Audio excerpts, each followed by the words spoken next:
Now, before we go any further, I'd like to reassure you there mean no disrespect toward this flag. Joe and I are proud Americans. We consider ourselves to be patriotic.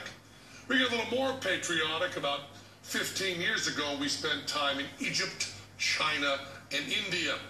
Because nothing can make you love the USA more than overseas travel. We were overseas, we were humbled by the realization of how much of our prosperity and our happiness, even our individual personalities, how much of all of that comes directly from the liberties that are symbolized by this flag.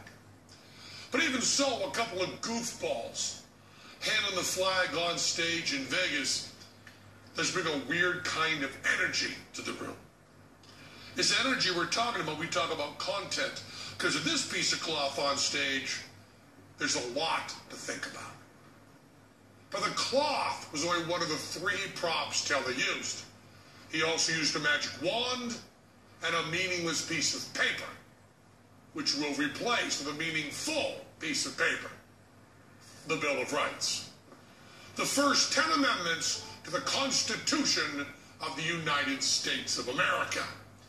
This is, no, this is it's not the real original Bill of Rights. We can't afford that yet. But all the words, and more importantly, all the ideas are on this paper. We have the First Amendment, which is usually abbreviated the Freedom of Speech Amendment, and speech has been defined rather broadly to include symbolic speech, and therefore the Supreme Court has said we can do anything we want with this flag. The thinking seems to be no matter what happens to the flag physically, symbolically, it's always protected by the Bill of Rights. So we take a piece of tinder and a very eccentric magic wand, and we can do this. And it's okay. See, though the flag is gone, the Bill of Rights remains.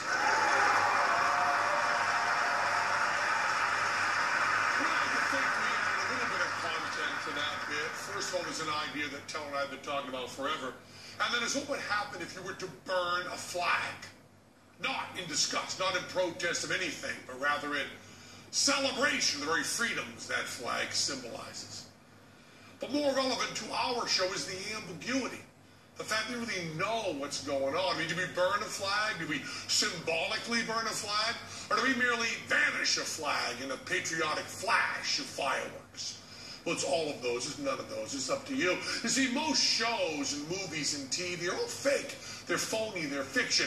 And news and sports, they're supposed to be real. But Penn Teller, we like to drive fast right on down the middle. Because sometimes we're showing you and telling you the truth as we see it from the bottom of our hearts. And sometimes we're lying, cheating, and swindling. And it's up to you to figure that out. We can only allow you that freedom because we're working in a free country. If we were trying to do our show in another country, a country without our Bill of Rights, well, things would be different. Because there's one thing a totalitarian government cannot tolerate, it's ambiguity. They don't care very much what you believe, as long as you all believe it together. Shouldn't be enough to just show you that the flag was fine at the end of the trick. Not in that context, no. Have to show you every step of the way. Make sure you're all thinking and feeling the exact same thing. Make sure there was no dissent. Make sure that you're all united. And once we've done that, once we've laid it all out, and do whatever we want. Take a piece of chemically treated flash paper and a very eccentric wand, and we can do this. But it's a lousy trick. And that's why Penn Teller is so proud to work in the United States of America.